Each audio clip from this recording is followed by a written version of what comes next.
Welcome back to Blackburn Museum and Art Gallery. My name is Stephen and I've been joined once more by Richard.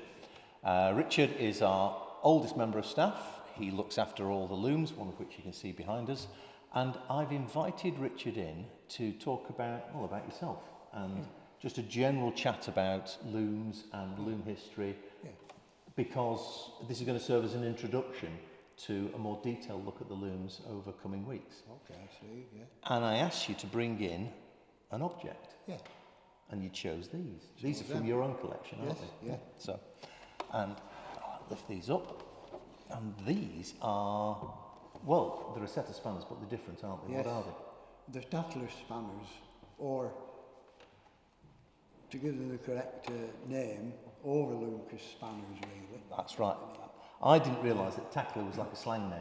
Yeah, it is, yeah. And you were saying you wouldn't call a tackler Not to his face. Not some of the older ones, oh no. So, what was the job of a tackler?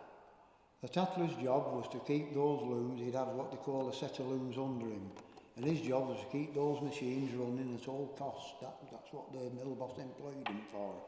No matter what went wrong with it, if you tied up with string, clamp it together, anything, as long as that machine was running, that was fair.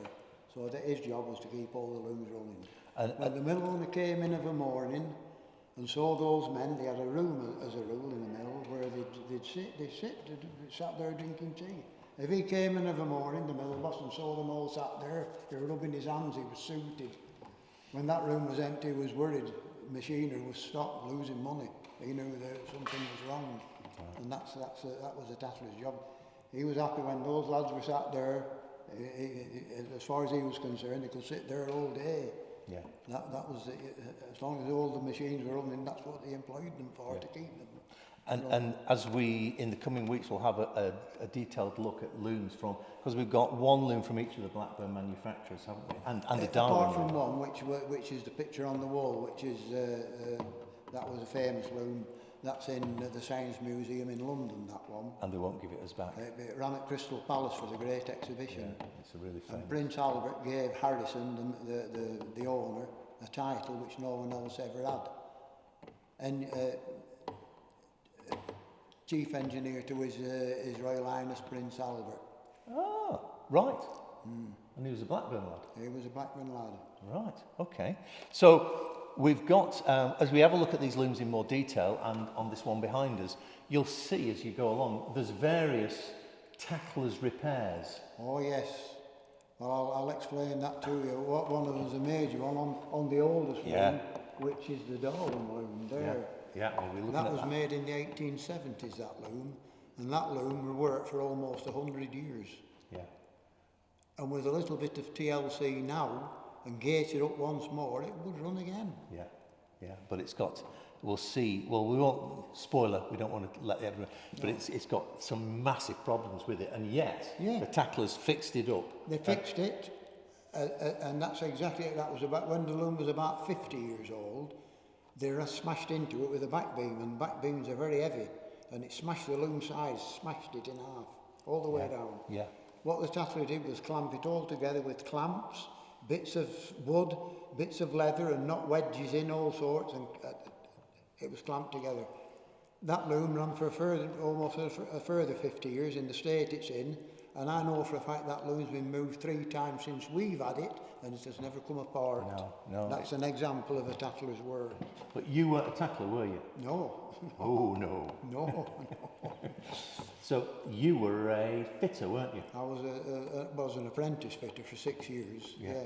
6-year apprenticeship? Well, if I'd have been 2 years older, I would have done 7 years. Wow. Because all apprentices, no matter what it was, engineering, building, an apprentice always did 7 years. It was noted. Right. Now, when they put the school leaving age up, I missed. I had to go for an extra year, so they dropped the apprenticeship to 6 years. 6 years. Right. So I did 6 years. Yeah. And you worked for? The British Northrop Loom Company. British Northrop, and we've got a British Northrop loom. We have a Northrop loom, yes. Again, we'll have a closer look at that. Have a look at that. Now, that's a different machine altogether to these power looms, as they call these. It's much more modern, isn't it? Oh well, it's an automatic loom. These aren't.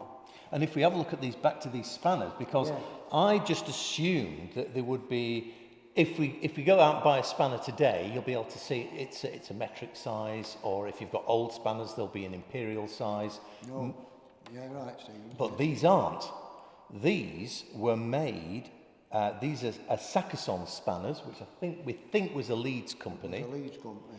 And they were made, a set was made for each individual loom company. Yeah. Now, I had no idea about this, but each of these looms, like the one behind us, Yes.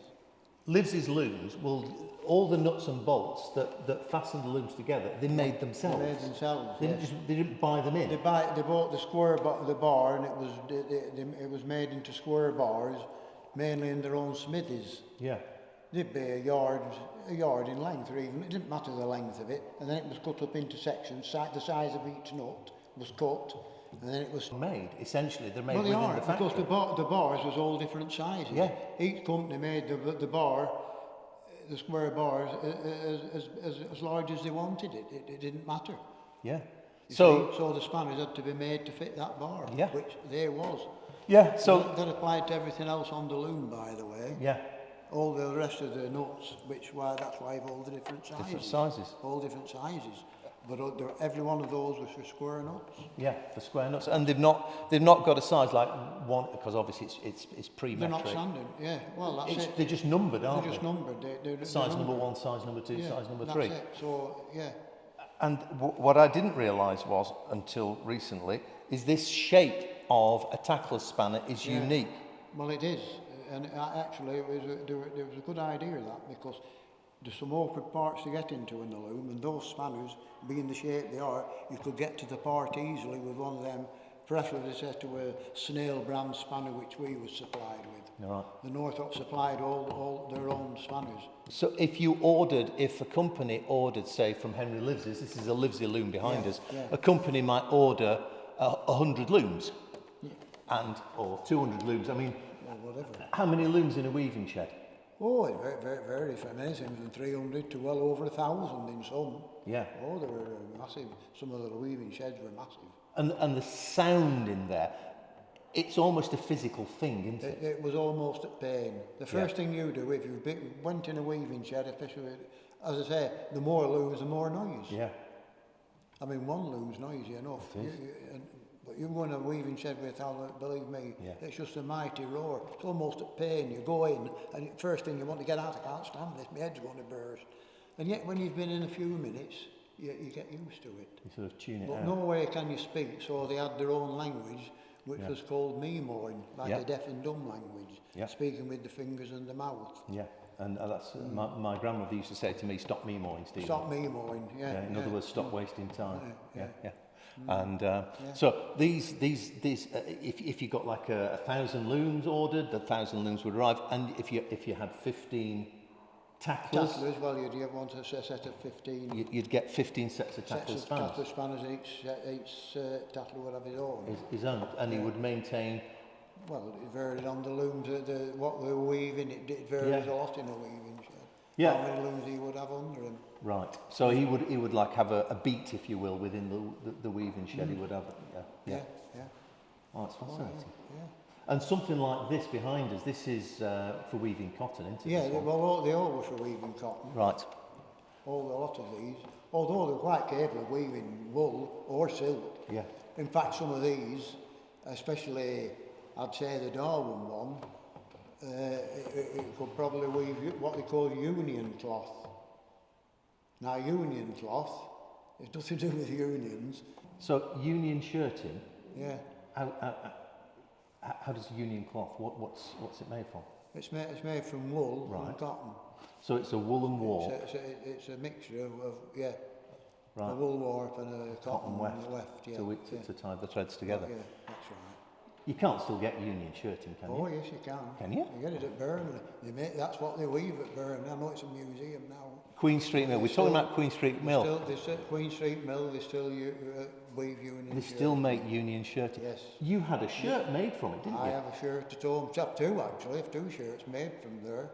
My wife made the shirts because my wife was a shirt maker. Oh, really? Yeah. I knew she was a talented. No, I knew she was a talented seamstress, but I didn't know. So we're talking about Queen Street Mill, Yes. which is a museum in Briarfield near Burnley, and they still have. They've got about 300 looms, haven't Just they now? over 300, but they only, as a rule, run 1, 2, sometimes 3. One, at two, the three. most. Even so, the And noise the is noise tremendous. is tremendous from those. The rest of the looms the belts are working, Yeah. but the actual looms, there's no cloth in them, they're not weaving, there's no shuttles in them. And if you can't get to Briarfield, watch the King's Speech, because that was filmed in Queen Street Mill at Briarfield. Look, the mill before that, if you want to visit a mill, is Elmshore. Elmshore, yeah. Now that's spinning, that's interesting to you, that's a spinning mill. Yeah. And all the spinning they do there goes from there to Burnley for weaving. Oh, I didn't know You that. not know that? No, Oh, I yes, didn't know oh, that. yes. Crucial. That loom behind us arrived on the back of a lorry in pieces, and it was put on a piece of cloth in the floor in here. And I remember the curator saying to me, that'll keep Richard busy for 6 months. And I thought to myself, oh no, it won't. And how long did it take you to get the whole thing? 3 days. Ton and a half Oh, aye, that will be. of iron Oh, yeah. and steel and wood. See, So, what I did, I had to weigh it all up because, as I say, I've the plans for that, and each loom company, they're all different, you know. Each loom company had their own patents on. yeah. They're all different ideas, different castings and everything. And I looked at it, I thought, use my head, whatever happens now, don't clean it. Because you could see, when all the parts that have been taken off, you could see exactly. Yeah, it's a long. So, we'll stop there for now. Okay, We'll be Stephen, back in a future video very soon. Richard, you're going to give us a guided tour of the looms. What start with your favourite We'll one? start with the oldest one. The oldest We'll one. go around to the latest one, which of course is an Norfolk loom of 1953. 1953. So what we'll do is you'll be tuning again for more tales from the collection, and you'll be picking up stories from Lancashire, stories from the cotton industry, stories from your life and experience working in the cotton industry. So thank you very much, ladies and gentlemen. Thank you. Bye-bye. Bye-bye.